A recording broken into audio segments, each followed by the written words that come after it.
Dustin Baker, VikesNow. The next time we'll chat will be Monday, and we'll either be talking about a 6-1 Vikings team, haven't had that record through 7 games through 2009, or a 5-2 team contemplating a 2016-ish collapse. Those will be the stakes. Of course, we won't swing that violently on this show in either direction. That's the cool part of the Vikings starting 5-1 while having the Packers, Buccaneers, Rams, 49ers all underwhelm, is that if the Vikings lose, it's really not that big of a deal. It will ruin your afternoon and give you negative vibes, but thanks to a 5-1 start and the rest of these teams looking like doofuses, the sky won't fall if the Vikings lose to the Cardinals. I don't think that they will. I'm predicting them to win 30-23 after some soul searching this week. I mentioned to Josh Fry on Wednesday that if this game was in Arizona, I would pick the Cardinals. But this is in US Bank Stadium, and it seems that has been restored to a bit of a fortress for home prosperity. At least we'll keep saying that until it doesn't happen, until it goes otherwise. So what I want to do is break down the 7 big storylines in my estimation that I'll be watching for in this game. I will be there getting my free mullet because Jared Allen is getting inducted to the Ring of Honor, which is pretty badass. But let's start. The Cardinals are 3-4, kind of a topsy-turvy team that has a lot of talent. That with Kyler Murray, if he's in a good mood and upright without the video game distraction, he's a pretty damn good quarterback. You saw it last year in week 2 when he carved up the Vikings. Looked like Russell Wilson at times, the good version of Russell Wilson, the old Russell Wilson.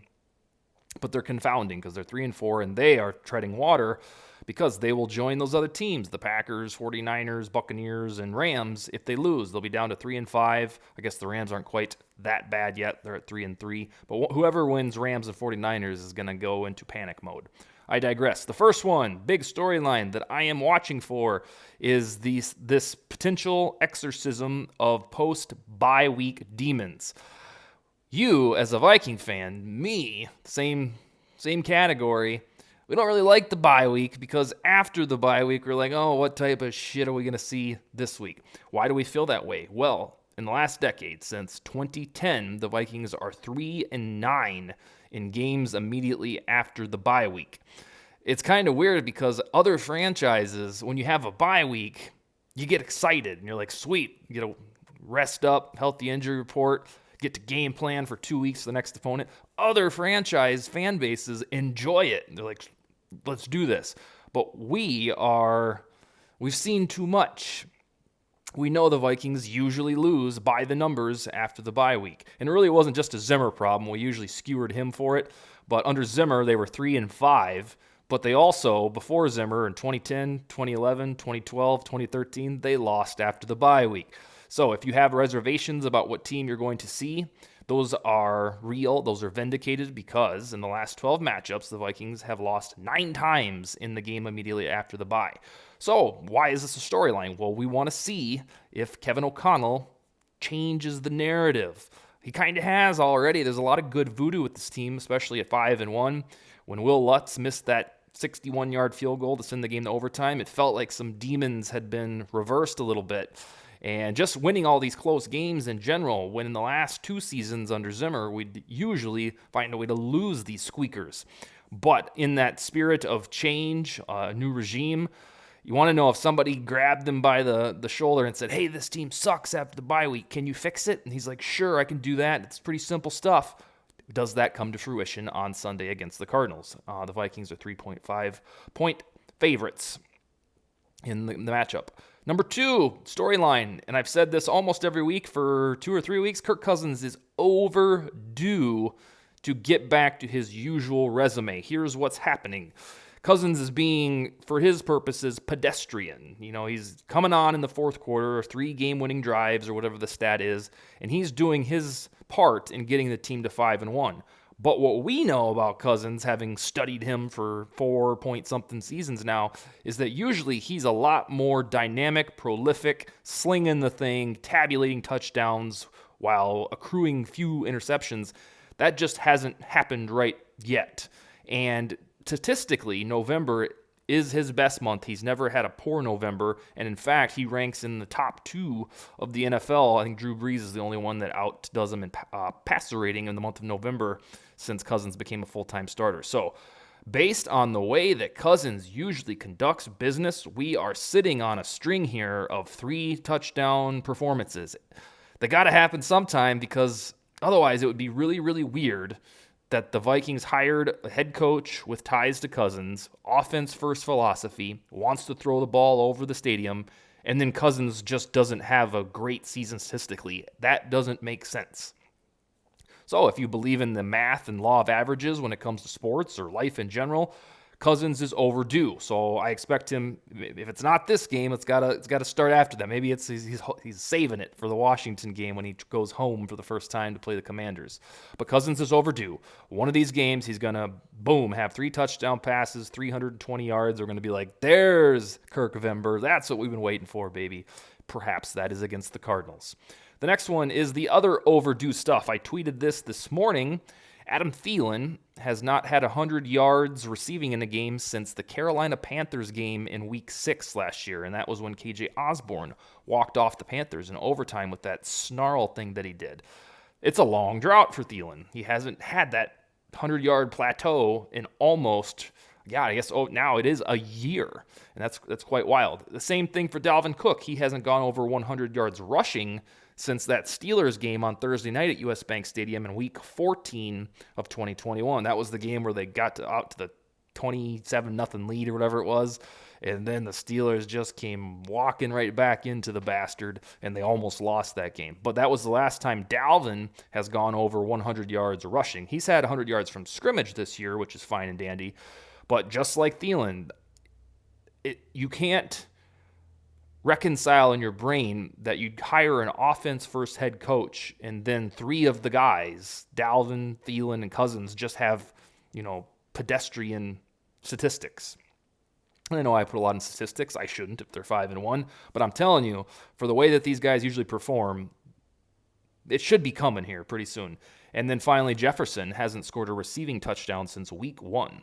He had that fancy-dancy rushing touchdown. I forget which game it was, who it was against, but he's due to score. So all of these guys are due, all 4 of them, Thielen, Jefferson, Cook, Cousins, and they probably won't all explode in the same game, because if they did, that means the Cardinals will get their asses beat like 49-3. We shall see.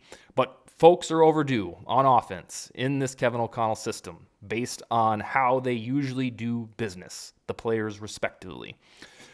Number 4, mobile quarterback hell. Ed Donatel is not good against mobile quarterbacks. I guess couldn't really tell if he would have contained Skylar Thompson, who's mobile, because that dude got hurt and Bridgewater came in and wet the bed.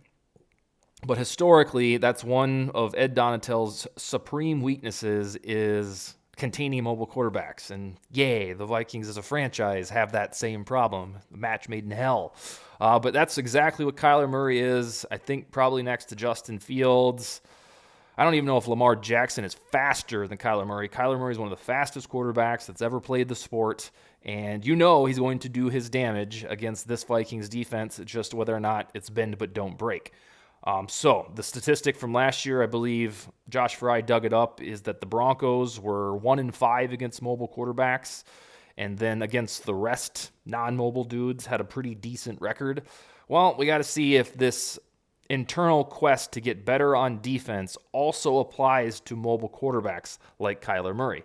Now, they've said that they're going to start using some of these rookies, who I'm going to talk about here in a minute. So hopefully they have something fancy up their sleeve like the Brian Asamoah spy thing everybody talks about. That'd be kind of neat, because that Kyler Murray's going to wiggle out of a bunch of shit in the pocket, do his thing, and we shall see if he's in the good Kyler mood or that one that only, meh. And that's a segue to the 5th storyline for me, is which version of the Cardinals show up. Now, I think the misnomer was on Thursday Night Football against the Saints that they're back 42-34, beat the Saints. We had a get-right victory, saved our season, but their offense really wasn't that great. There was the 2 pick sixes, and their defense propelled them to the victory, while Murray and his pals did just enough not to monkey it up. But the reason I say which version of the Cardinals is going to show up is because against the Seahawks in Week 6, right after the Vikings and Dolphins game, the Cardinals lost 19-9 to Seattle. And Seattle isn't known for this good defense, and they could only put up 9 points against the Seattle Seahawks. Now they came back with the 42 against the Saints, and the Saints who should have a decent defense. But it's, Jekyll and Hyde. Are we going to get the Cardinals team that's all rejuvenated because DeAndre Hopkins is back and Robbie Anderson's acclimating to the system? Or is it just going to be that dink and dunk Kyler Murray-led offense, which was on display until Hopkins got back?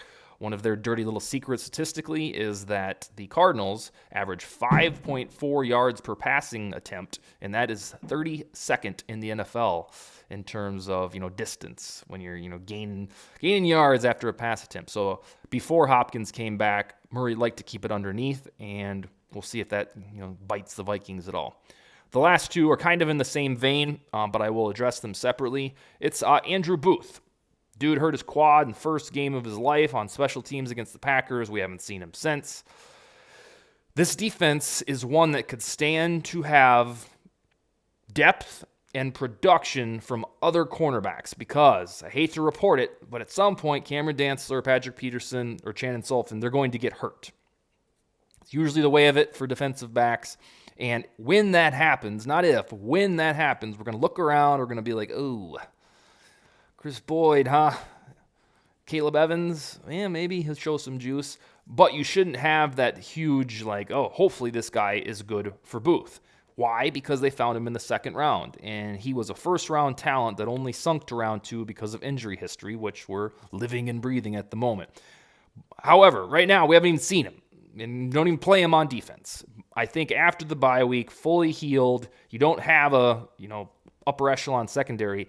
It is time to get Booth action. He's not some fifth-round guy that is in a developmental year, just see how he does next summer and maybe he gets some playing time in 2023. No, he's a second-rounder, and the son of a gun should play. So I look forward to Booth starting to see some action. Thankfully, so far, Peterson and Cameron Dantzler hasn't really come off the field, but we need to know if Booth is indeed ready to go or if he's going to tunnel down that pathway of missed opportunities from Vikings cornerbacks drafted. We've had a bunch of them.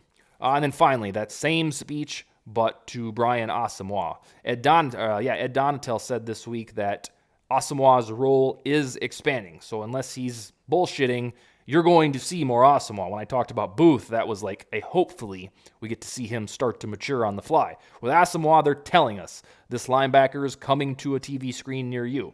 And that's encouraging because right now, this draft class, all we've seen is Ed Ingram, who is pretty good, but he's got some naughtiness that he's showing on the field. He has some bad games, which is to be expected for a rookie. But between Booth and Asamoah especially because they say he's going to start playing, we need to start seeing production out of those dudes. Because otherwise you're 5-1 with a rookie draft class that doesn't play outside of Ed Ingram.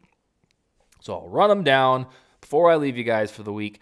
The bye week demons. The Vikings are 3-9 since 2010 after the bye week in the first game after the bye week. That ain't good. It needs to change. The bye week should be advantageous for game planning and for recoveries from injuries. For the Vikings in the last 12 years, Cousins is overdue.